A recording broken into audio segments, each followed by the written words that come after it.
Welcome back to my another blog. সকলোকে ধন্যবাদ জ্ঞাপন কৰিছোঁ ইমান দিনে মোক ছাপোৰ্ট কৰি যোৱাৰ বাবে আৰু আগলৈ এনেকৈ ছাপোৰ্ট কৰিব বুলি আশা ৰাখিলোঁ। ধন্যবাদ। আজি কিবা এটা কাম থকাৰ বাবে মই আৰু মোৰ বন্ধু মনজিত দৰং কলেজলৈ আহিলোঁ। এজন প্ৰাক্তন ছাত্ৰ হিচাপে নিজৰ মহাবিদ্যালয়খনলৈ বহুত দিন মূৰত অহাৰ পিছত কিবা এটা নষ্টেলজিয়া ফিল হয় আৰু সেই নষ্টেলজিয়াটো আমি দুটাই বহুত বেছিকৈ ফিল কৰিছিলোঁ। সেই ছমাহ আগলৈকে এই ডিপাৰ্টমেণ্ট অফ কেমেষ্ট্ৰিৰ আমি ষ্টুডেণ্ট আছিলোঁ আৰু এতিয়া সকলোবোৰ বেলেগ বেলেগ ইউনিভাৰ্চিটিত বা কিছুমানে জব কৰি আছে। সকলোৱে কয় দৰং মহাবিদ্যালয় এক আৱেগ, সেইটো আমি অনুভৱ কৰা নাছিলোঁ আগতে, কিন্তু এতিয়া যেতিয়া ইয়াৰ পৰা ওলাই গ'লোঁ তেতিয়া ৰিয়েলাইজ কৰিছোঁ যে হয়, দৰং সঁচাকৈ এক আৱেগ আছিল। দৰঙৰ সমান আৰু কোনো হ'ব নোৱাৰে। একো নাই, জীৱনত আগবাঢ়িবলৈ হ'লে কিবা না কিবা এটা এৰি থৈ যাব লাগিবই পিছফালে, কিন্তু দৰঙৰ স্মৃতিবোৰ সদায় সজীৱ হৈ থাকিব আমাৰ মাজত।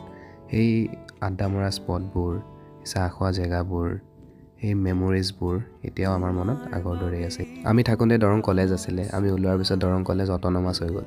আৰু উন্নতি হওক দৰং কলেজৰ, তাকে আশা কৰিলোঁ। নিজে পঢ়ি অহা মহাবিদ্যালয়খন আগবাঢ়িলে নিজৰো ভাল লাগে। আজিলৈ ইমানেই, বাই বাই।